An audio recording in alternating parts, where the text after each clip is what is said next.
partir do Apocalipse 16, depois nós vamos entrar no Apocalipse capítulo 19, e aí sim a gente vai prosseguir. O 16, nós vamos trabalhar aqui a partir do versículo, praticamente é o versículo 16 apenas, tá? O versículo 16 de Apocalipse capítulo 16. Todos encontraram? A versão que eu estou usando é a NVI. Está escrito: então os três espíritos os reuniram no lugar que em hebraico é chamado Armagedon. No versículo 15, se você pegar a ideia, você vai perceber que tem aí uma fala do Senhor Jesus: eis que venho como ladrão, feliz aquele que permanece vigilante e conserva consigo as suas vestes, e que não ande nu e não seja vista a sua vergonha. De modo que nós entendemos que o Apocalipse também nos traz uma visão de prontidão. Agora ele diz que nós deveríamos estar atentos, mas ele diz que três espíritos os reuniram no lugar que em hebraico se chama Armagedon. Para mim ter uma noção de para onde a gente vai tocar aqui, para mim poder saber o que eu vou ensinar, levante a mão para mim quem tem plena consciência de que o Armagedon é uma guerra local que acontece no Vale de Megido, no Monte de Megido, ali no Vale de Jezreel.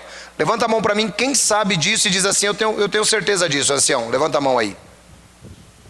Alguns irmãos. Então a gente precisa acertar isso aí para a igreja inteira ter essa noção. Queridos irmãos, o Armagedon não é uma guerra que abrangerá toda a terra, por assim dizer.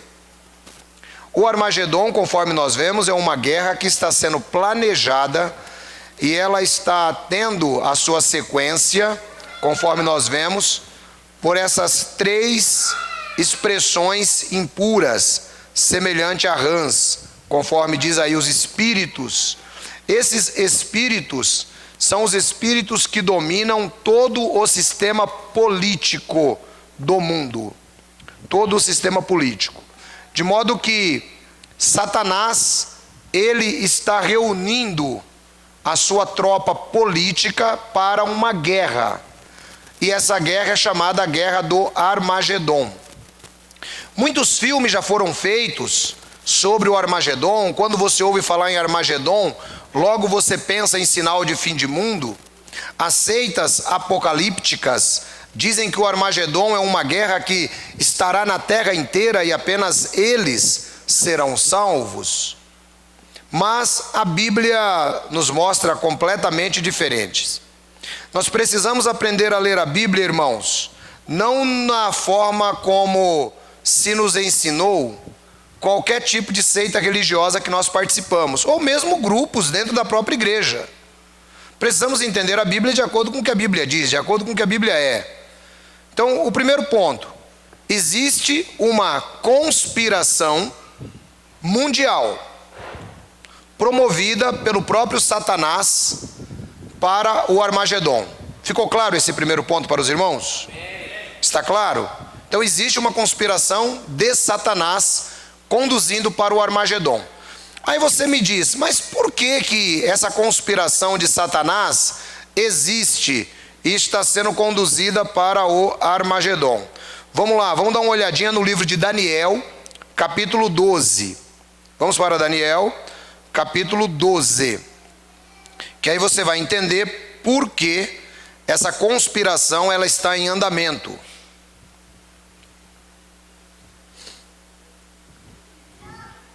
Daniel capítulo 12, está escrito: naquela ocasião, Miguel, o grande príncipe que protege o seu povo, se levantará. Haverá um tempo de angústia tal como nunca houve, desde o início das nações e até então. Se você relacionar essa fala de Daniel com a fala de nosso Senhor Jesus Cristo em Mateus capítulo 24, versículo 21, então haverá grande tribulação, tal como nunca ocorreu, desde o princípio do mundo até agora, nem tampouco ocorrerá de novo. Haverá um tempo de angústia tal como nunca houve desde o início das nações. Mas naquela ocasião, o seu povo, Israel, todo aquele cujo nome está escrito no livro será liberto.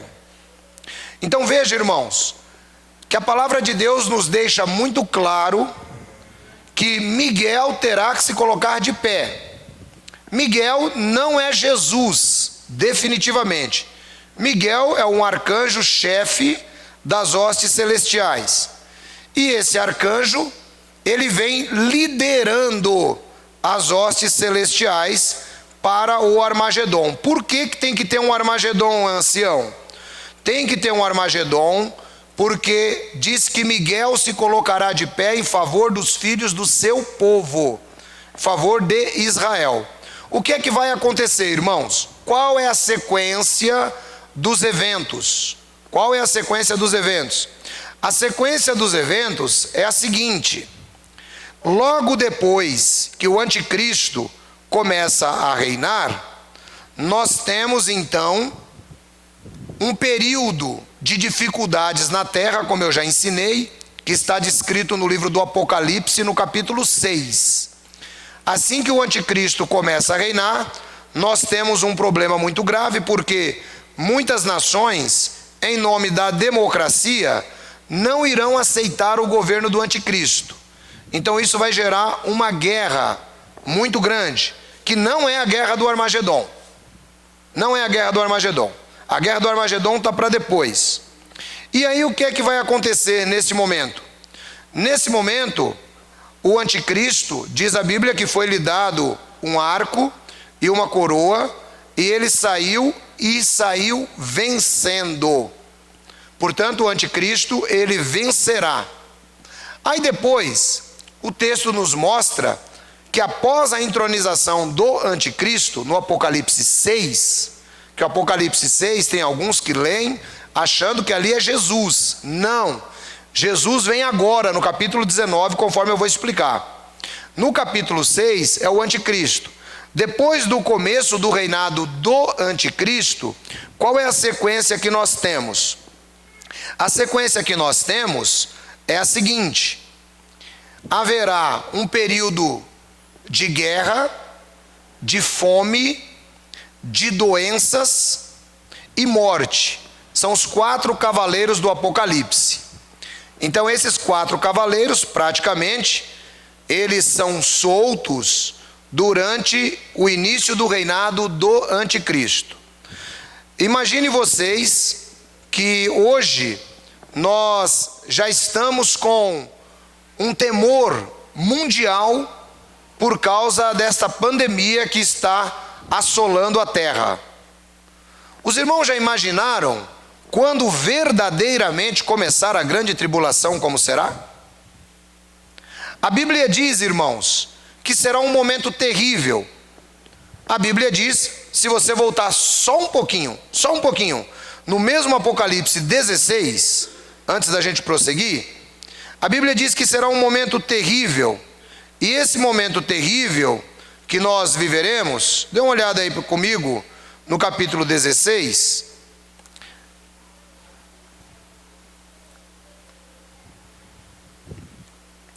A partir do versículo 1, que aí você vai entender a chegada da guerra do Armagedon. Então eu ouvi uma forte voz que vinha do santuário dizendo aos 7 anjos: vão derramar sobre a terra as 7 taças da ira de Deus. O primeiro anjo foi e derramou sua taça pela terra, e abriram-se feridas malignas e dolorosas naqueles que tinham a marca da besta e adoravam a sua imagem. Irmãos, isso aqui não tem nada de simbólico. Isso aqui é literal, literalíssimo. A grande tribulação afetará toda a terra, diferente do Armagedon.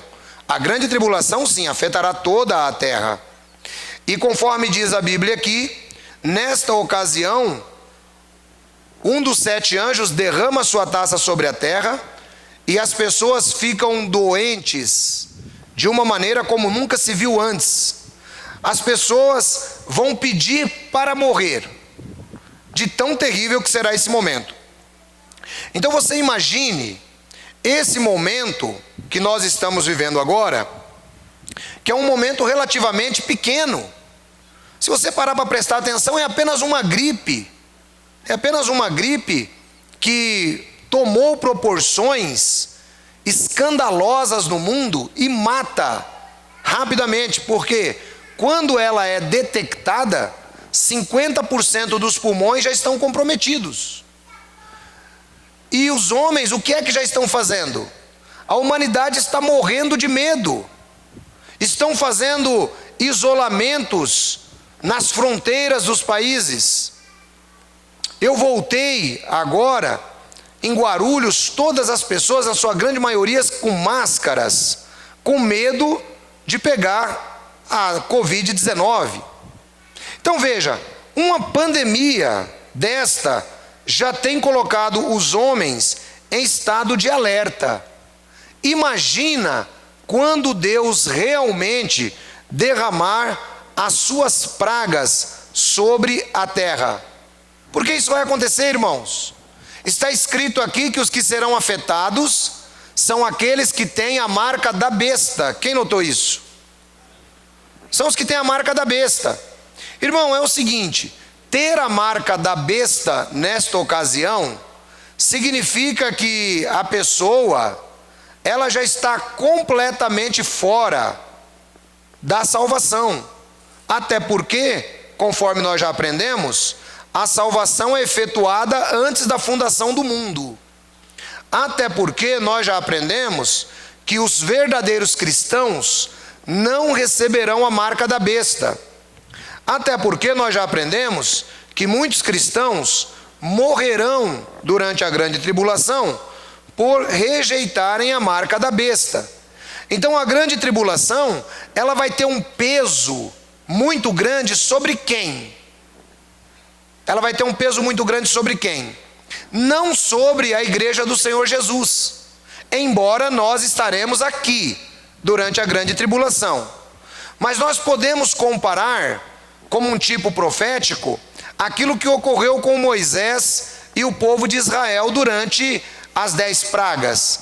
Percebam que parte daquelas pragas nunca atingiram Israel, embora geograficamente eles estivessem juntos, de modo que Deus também livrará o seu povo. Mas aqueles que receberam a marca da besta, eles o receberam sabendo exatamente o que estava acontecendo. E desta maneira, o que é que ocorre? Eles não têm o seu nome escrito no livro da vida desde a fundação do mundo. Então, irmão, você deve glorificar a Deus, porque o seu nome está no livro da vida. Eu devo glorificar a Deus, porque o meu nome está no livro da vida. Apesar de nós sermos nós, apesar de você, o seu nome está no livro da vida. Por que você diz apesar de mim, ancião? Porque não dependeu de uma única obra sua para Deus te colocar no livro da vida. Ele colocou você no livro da vida por amor e porque Ele conhecia você desde antes de você ser criado e desde antes dele criar Adão. Então é por isso que nós temos que glorificar a Deus e levar muito a sério, irmãos. Agora a gente entra no capítulo 19. Agora entramos no capítulo 19. E agora nós vamos ler a partir do versículo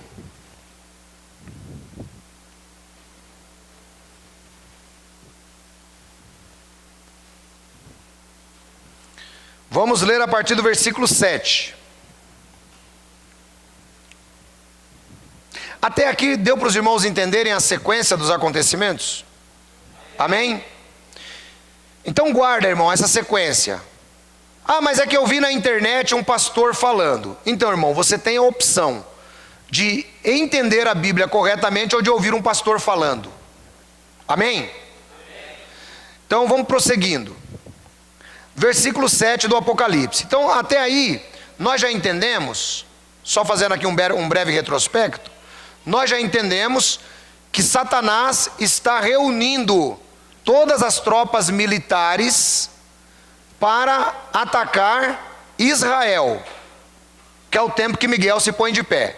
Ficou claro isso para os irmãos? Satanás está reunindo todas as tropas militares.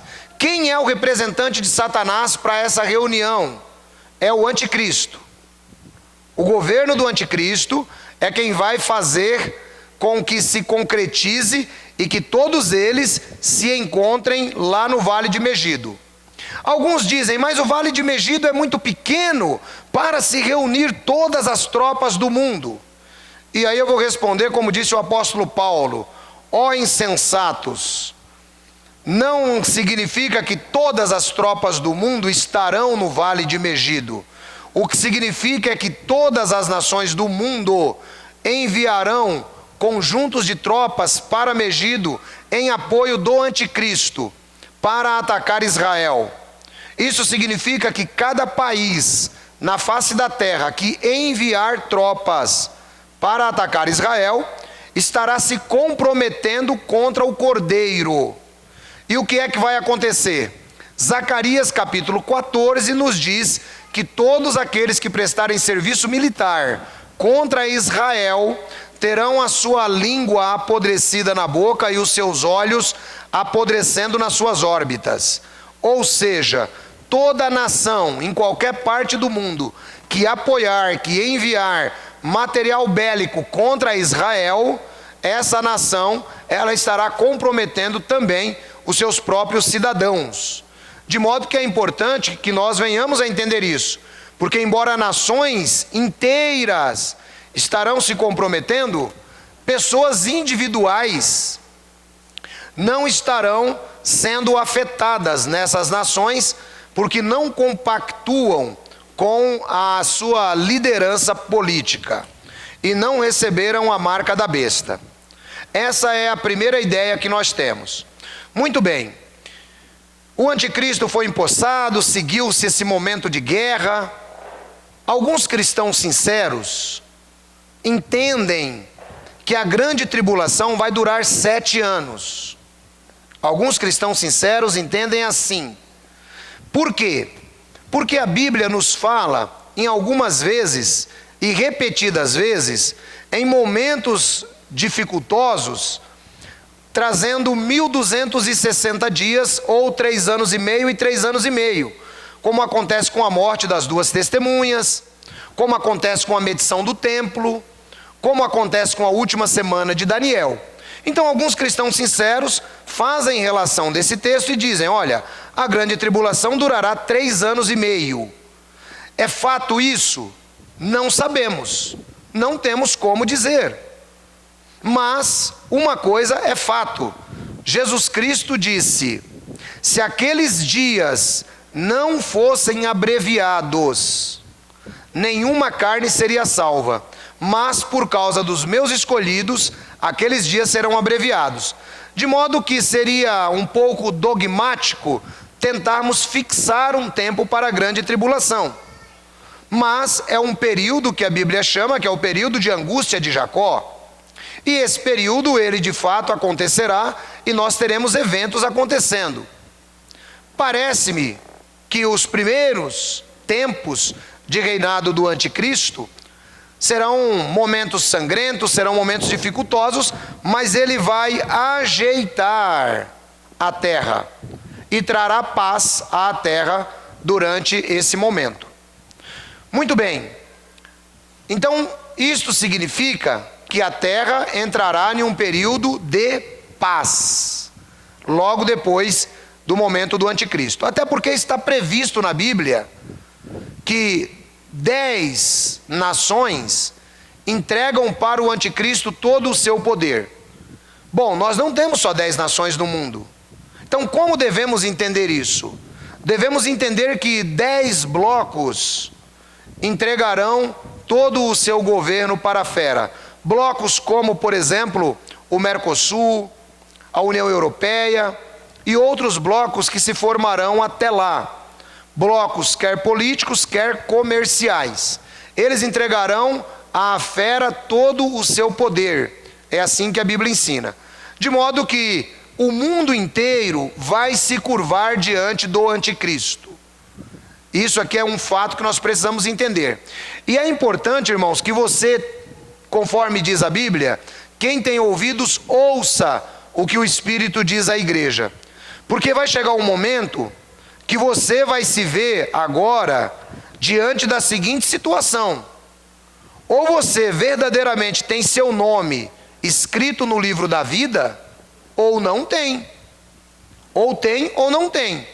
Porque se você receber a marca da besta, isso significa que você até andou por dentro da igreja, isso significa que você cantou, isso significa que você deu paz do Senhor, mas você nunca foi salvo. Quem está entendendo o que eu estou falando? Amém? Então, irmãos, é um momento que nós temos que começar a acordar, temos que prestar atenção. Feito isso, o anticristo vai dizer assim: olha, estamos em paz no mundo. Só que existe um problema no mundo. O nome desse problema é Israel, que é o povo de Deus. É aí que ele agora convence as nações da terra a se reunirem contra Israel no Armagedon. Isso é muito interessante porque em 1 Tessalonicenses capítulo 5, versículo 3, o apóstolo Paulo diz que assim que estiverem dizendo paz e segurança, então lhes há de sobrevir instantaneamente a repentina destruição, assim como as dores de parto vêm sobre a mulher grávida, e de modo algum escaparão. Lembrei que você está grávida, né? Faz parte. Então, de modo algum escaparão. O que acontece, irmãos? Quando é esse grito de paz e segurança? Esse grito de paz e segurança é quando o anticristo, ele consegue enxergar o seu poderio bélico acabando com Israel. Aqui é que você entende.